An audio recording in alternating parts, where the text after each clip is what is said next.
So the private equity market for us is a really collaborative market in terms of how we work with the portfolios, but also the group functions within private equity. What's your view on the private equity market at the moment? What are you seeing? It's continued to be an area that is a key focus of ours. So I think there's more and more private equity firms are coming into the market. I think there's been a huge diversification of sectors. So if I look at where we are seeing the private equity space continue to evolve, lots more sort of purpose-led PE firms that are going into initiatives and projects that have an impact on the environment. You mentioned renewable energy investment, and that's been a big area of focus.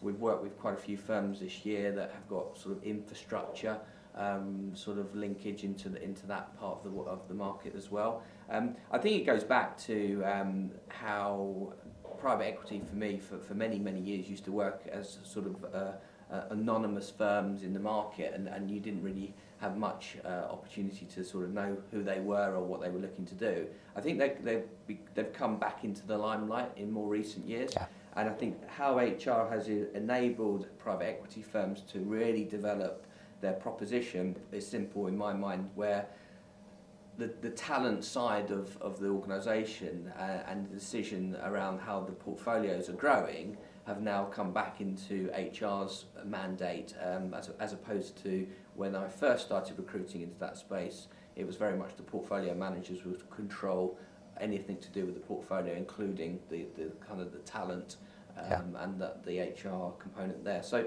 I think that's allowed us to get closer to that market and draw the connections between what the PE firm are doing and of course the portfolio. So I think there's a lot of investment that firms are sitting on at the moment this year. Yeah. And I think given the challenges on interest rates and ultimately things that are impacting the sort of opportunity to make deals happen, I think we'll see more of that happening over the next sort of probably 12 months and beyond.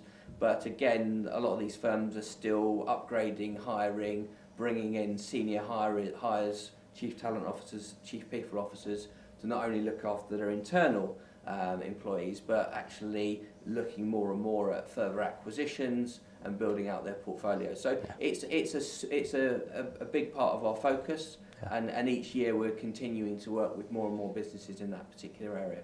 It's interesting to see more and more of the PE houses starting to work on their workforce planning, their identification of where they've got skills gaps. You know, you referred to kind of upgrading, where they've sat on an investment in their portfolio where they kind of know they need to kind of enhance their HR strategy. And do they go from an HRD to a CPO? It does feel like that market is there, but it's cautious and sitting on hands at the moment. It'll be interesting to see if it comes fully online next year. Yeah, and I think there's a bit of we've talked about the mix of skills and backgrounds. I think more and more, if I look at some private equity firms that I've hired for in the last couple of years, I mean, let's be honest, the internal business is very much a financial service organisation. Culturally, background-wise, these individuals are coming out of probably the banking background. So there is that sort of huge financial service bias. Where it gets interesting is where they actually then have portfolios that are in the tech space or in sectors that are very,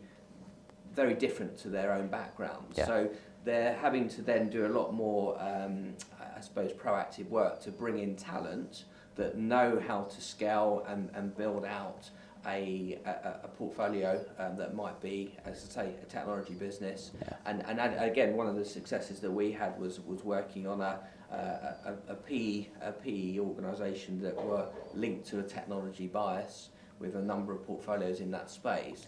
And the individual that they ended up going for was very much coming out of, as this is a CPO role, coming very much out of a technology background rather than what I would have traditionally have gone for in the past, a more financial service profile. So I think there's that evolution that's moving forward, and I think private equity has evolved in how progressive they are from an HR perspective. So very much on top of things like ESG, move their DEI proposition further forward.